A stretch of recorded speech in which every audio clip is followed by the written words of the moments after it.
श्याम, आज मन में एक प्रश्न बहुत समय से उठ रहा है। हम सब कहते हैं, मैं शरीर नहीं, आत्मा हूँ। परंतु यदि ऐसा है, तो यह शरीर क्या है? और आत्मा वास्तव में कौन है? राधे, यह प्रश्न वही है जो हर जीव को इस संसार में बंधन से मुक्त करता है। शरीर एक वस्त्र है, जैसे तुम आज श्वेत साड़ी धारण करती हो और कल कोई अन्य। पर तुम तो वही रहती हो।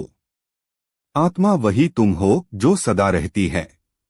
यदि आत्मा स्थायी है, तो फिर हमें दुख, भय और पीड़ा क्यों अनुभव होती है? क्योंकि आत्मा स्वयं को शरीर मान लेती है। जब आत्मा कहती है, मैं दुखी हूँ, मैं अपमानित हूँ, तब वह भूल जाती है कि दुख तो शरीर और मन को होता है, आत्मा को नहीं। तो क्या मृत्यु के समय आत्मा भी कांपती है, डरती है? नहीं राधे, मृत्यु तो केवल शरीर की होती है।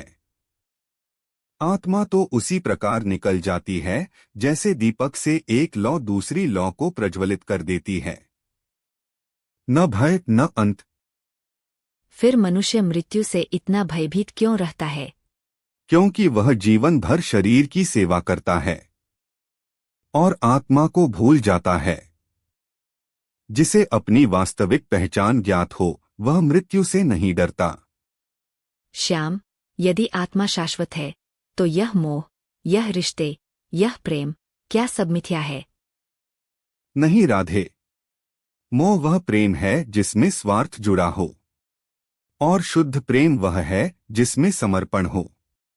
आत्मा का स्वभाव प्रेम करना है, पर जब वह प्रेम शरीर से जुड़ता है, तब वह बंधन बन जाता है। तो आपका और मेरा प्रेम? हमारा प्रेम आत्मा से आत्मा का मिलन है, इसलिए वह काल, मृत्यु और दूरी से परे हैं। यदि कोई व्यक्ति आत्मा को पहचानना चाहे, तो उसे क्या करना चाहिए?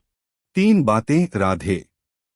1. साक्षी बनो, अपने विचारों और भावनाओं को देखो, उनमें उलझो मत। 2. सेवा करो, सेवा आत्मा को जागृत करती है। 3. स्मरण करो, ईश्वर का, सत्य का, अपने मूल स्वरूप का। और यदि मन भटक जाए, तो उसे प्रेम से वापस ले आओ। जैसे तुम मुझे पुकारती हो श्याम, और मैं तुरंत उपस्थित हो जाता हूँ। आज समझ में आया, श्याम, मैं यह शरीर नहीं, मैं वह चेतना हूँ जो सदा आपसे जुड़ी है। और यही स्मरण राधे मनुष्य को मुक्त करता है। जब आत्मा स्वयं को पहचान लेती है, तो जीवन लीला बन जाता है।